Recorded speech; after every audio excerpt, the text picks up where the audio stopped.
Thank you for listening to The Luminous Mind. Special edition, Megan's Tutoring Program.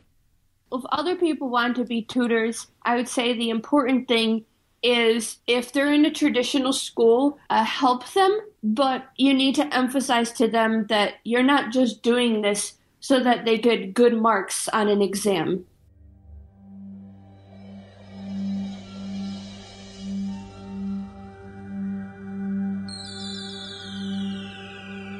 Benjamin Franklin once said, "Do not curse the darkness, rather light a candle instead."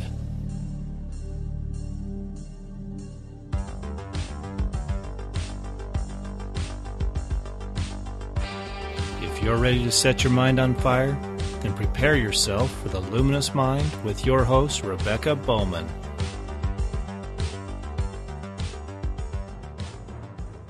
Today's fire starter is Megan. She has experience working with children, and she speaks 8 languages.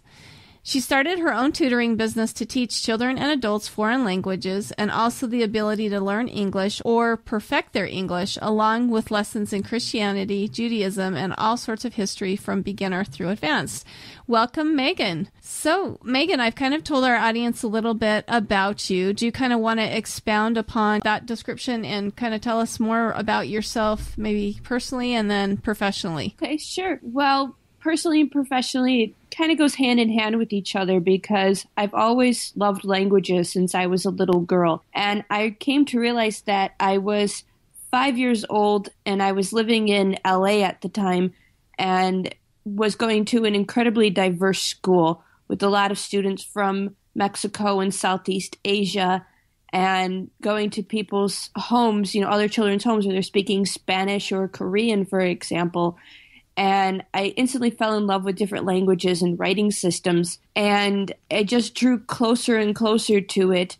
I didn't pick up Korean, but I did pick up Spanish. Then over time, I've just noticed that I have a gift for languages, and I was tested, and they say the part of the brain that uses languages in mine is like accelerated compared to the average person. I also realized that when it comes to the way that they're teaching foreign languages within public and charter schools in the United States, it's horrible. The professors, the teachers can argue with me all they want. I very much don't like the system that they use. I have my own way of learning languages, and I have my own way of teaching languages that works very well and works more quickly and is a far more natural way to learn. So do you want to tell us a little bit about that and how your program works or how you teach? Yes, absolutely. I'll give you a difference between if you were to send your children to a traditional public school in America, which, let me just be blunt and say, I don't like any of them. I've worked in them. I don't care how good the school district might look on paper.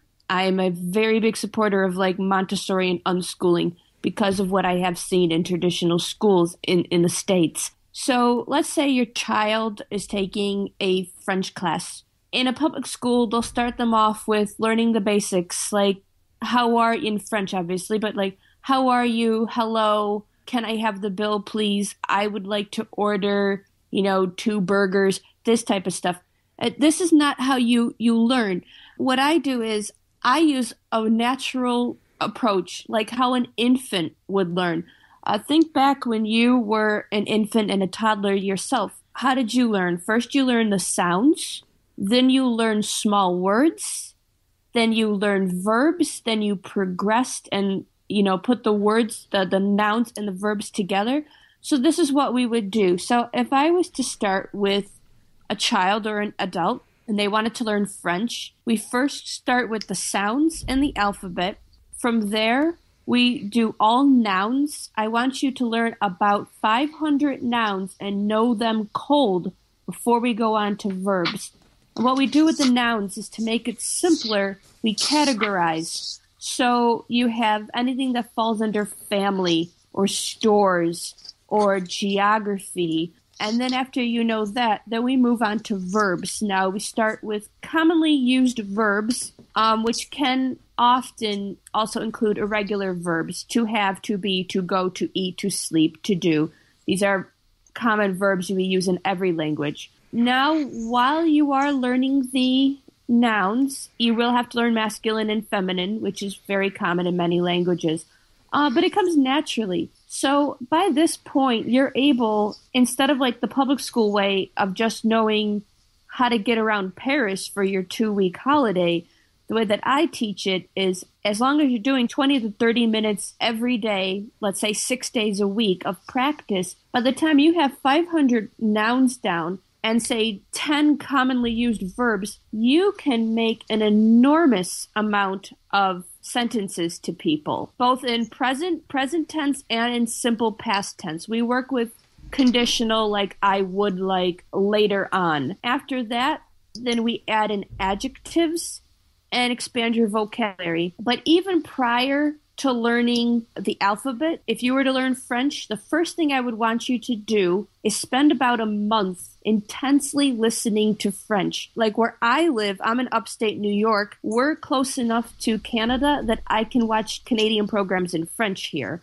But if you're in different parts of the States, you can always put a DVD on, switch it to French, and watch it in French. But yes, the first thing before even you learn the sounds and the ABCs in French or Dutch or whatever language you're learning is intense listening, about a full month of intense listening over and over again. Well, and that does mimic how young children learn, because a baby just kind of, they do listen and then they babble, type of thing. Exactly. And that's what, to me, it seems like common sense, but for some reason, teachers just don't get that, and professors just don't get that. I ended up having to quit grad school because it was just so frustrating that I'm thinking, you can go over. I was a nanny for a pediatric neurosurgeon a while back, and actually a number of years ago, and he told me, the brain doesn't change drastically. So whether you're learning a language and he was from India, so he's like,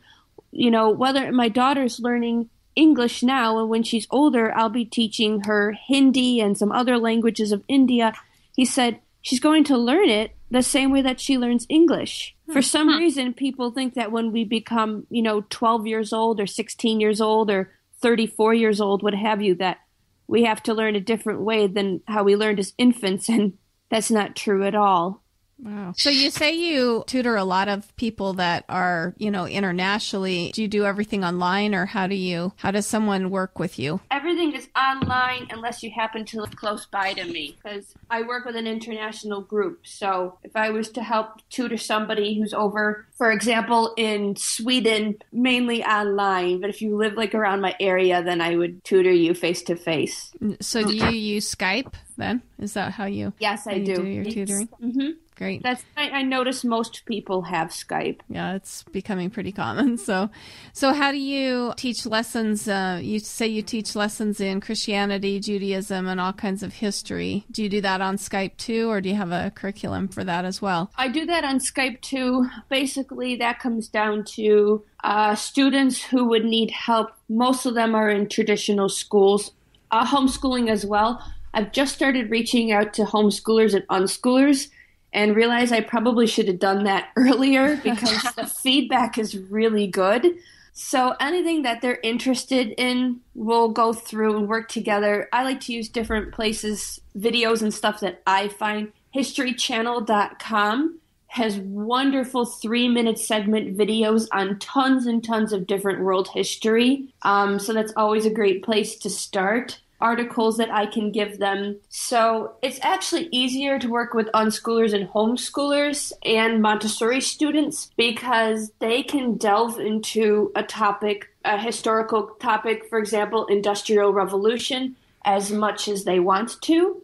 But if I'm working, for example, with students who are in, say, a charter school in the United States or, what have you, we have to just basically tutor them and help them with the homework.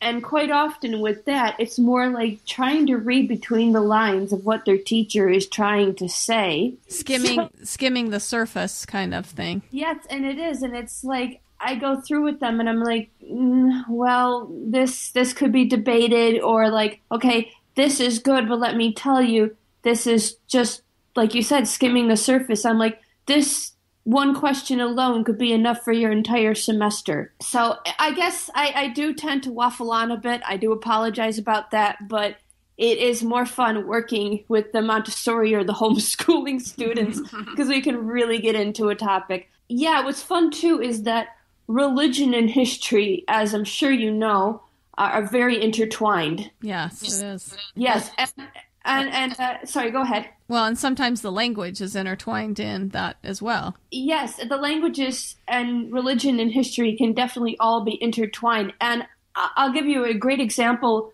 of languages and history intertwined. I'm not sure of your religious background, and I don't push any religious background, or agenda whatsoever. But we often see in the King James Bible, which is the Christian Bible translated to English, we often see the phrase, "It's easier for a camel to pass through the eye of a needle than for a rich man to enter heaven." It's a common phrase said by Christians.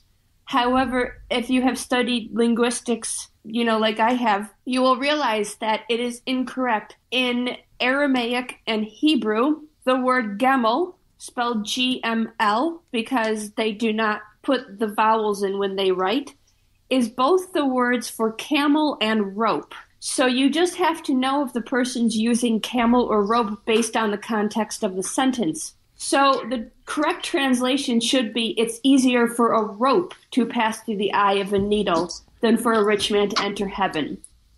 Well, that's interesting. So you can see sometimes how languages and linguistics can be tied into Christianity.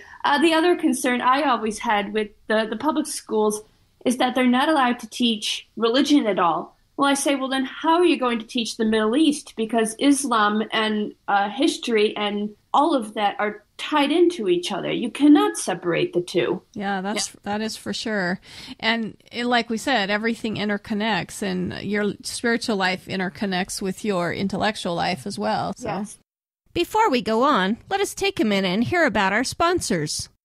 Hey, Firestarters, this is Mark, producer of The Luminous Mind. If you're like me, the thought of going out to the store and shopping is enough to make you want to crawl in a hole and hide. If that's you, then do your shopping online through Amazon. Just go to theluminousmind.net, click on the Amazon link, and shop away. Also, most of the books and resources that Rebecca and her guests discuss can be found on our Amazon links as well. Again, if you're like me, you have already accidentally signed up for Amazon Prime. So most of those purchases should have free shipping as well. Good luck! In the room of invisible places, she was alive. And feel their eyes upon her, knowing they could see her desire, like the full-grown rose dropping its petals.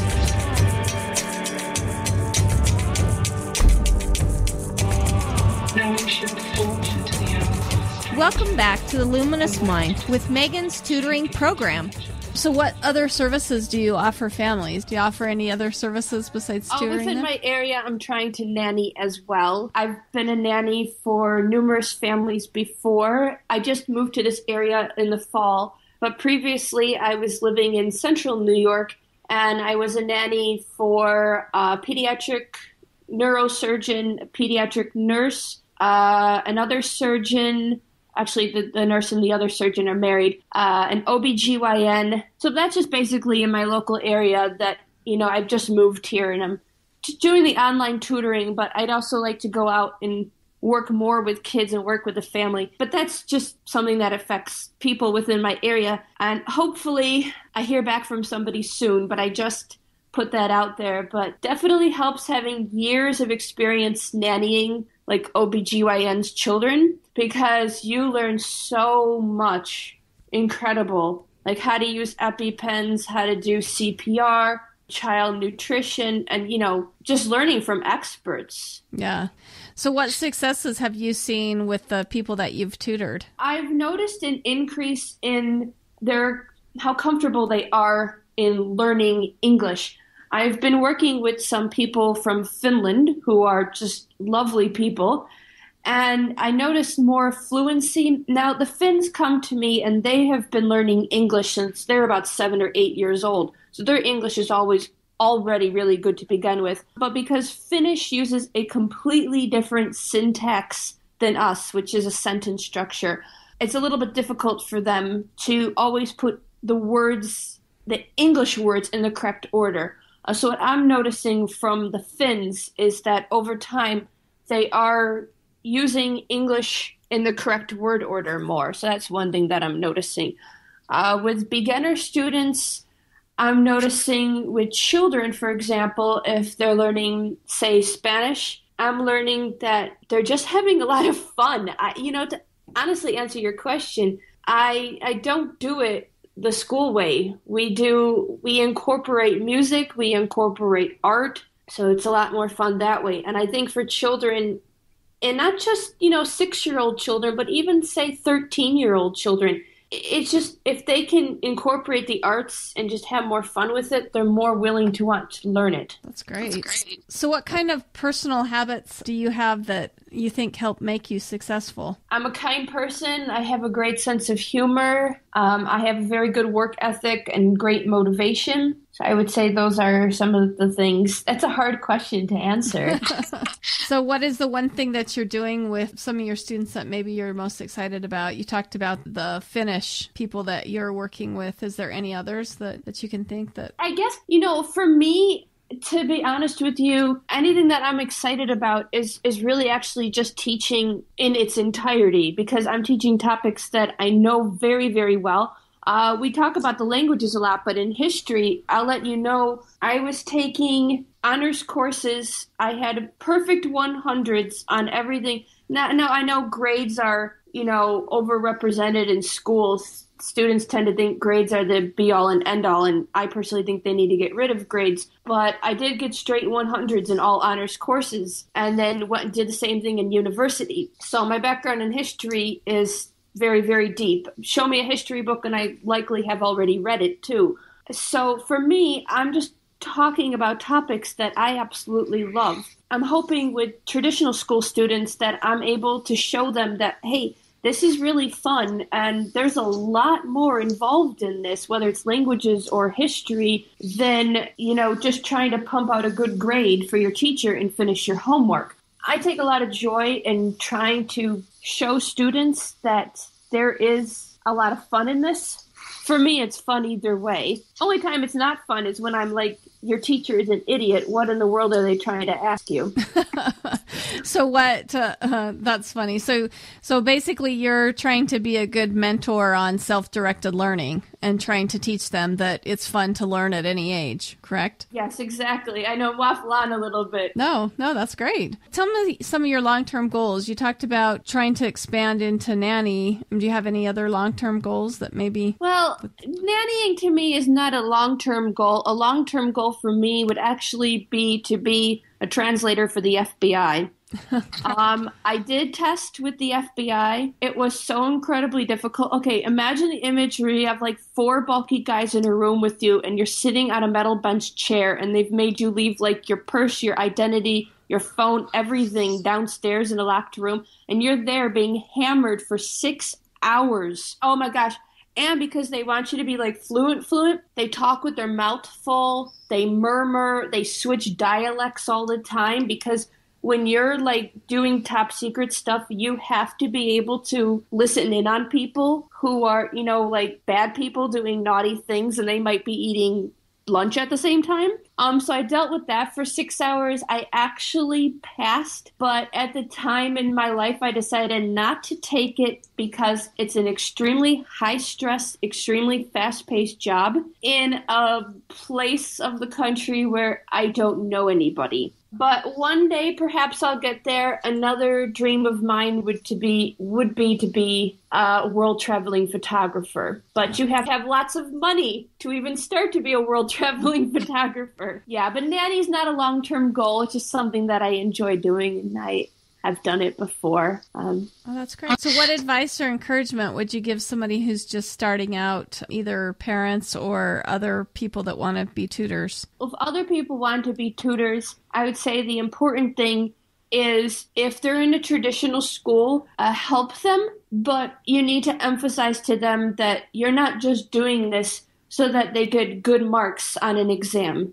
you're doing this for a longer term so that they actually continue, for example, to learn, say, German, even after they're done with secondary school or high school.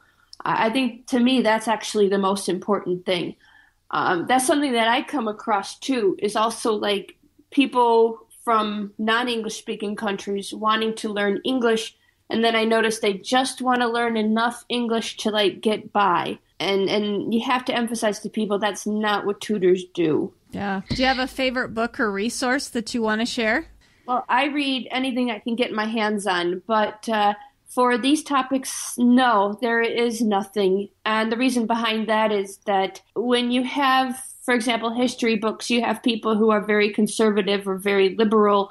I don't pick sides. So I don't like to recommend a book. I say just read everything and decide for yourself what you agree with or what you don't agree with. It's the same thing with linguistics. A lot of things in linguistics and languages are very debatable.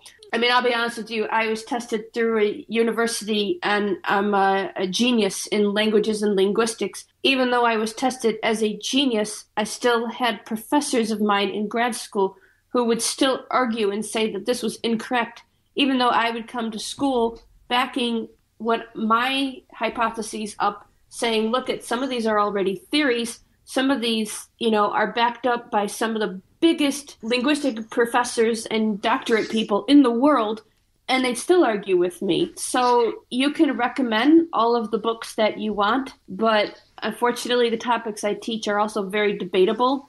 So I don't like to push a conservative or liberal agenda. I just tell everybody, read anything you can get your hands on and make the decisions for yourself. That's great. So how would you like to see the world change in the future? Well, that's a very broad question, but it's a very excellent question too.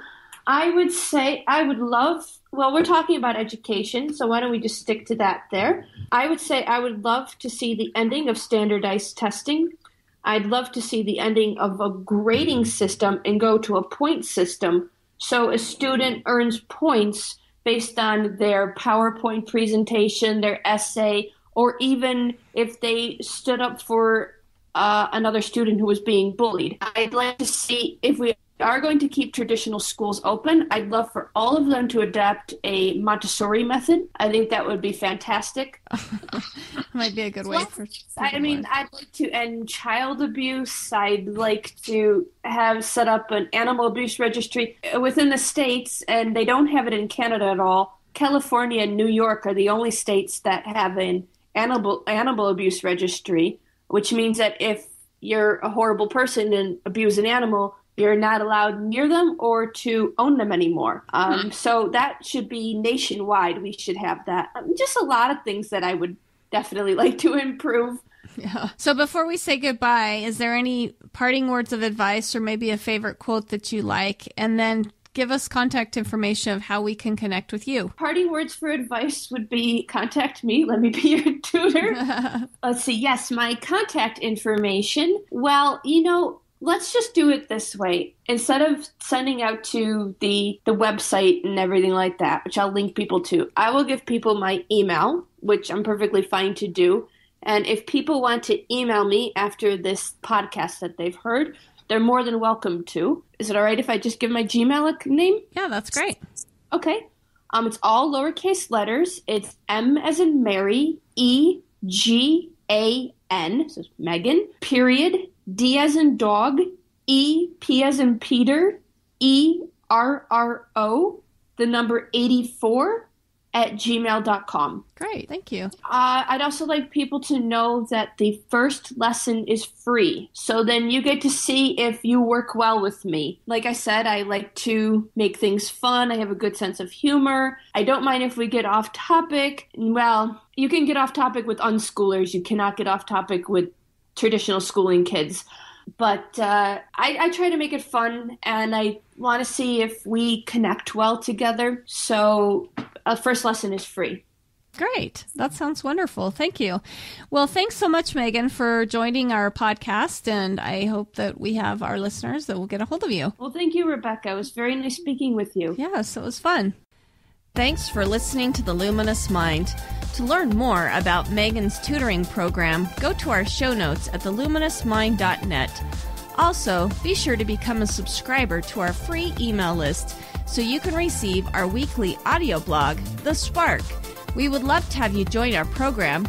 Do so by going to the scheduling tab and become a fire starter today.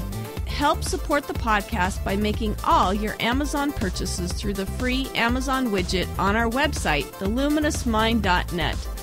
Also, like us on Facebook, follow us on Twitter and Google+. Get our audio content on YouTube, iTunes, and Stitcher. Leave us a review. Tell us how we can help you, so together we can continue to light minds on fire and change the paradigm of education.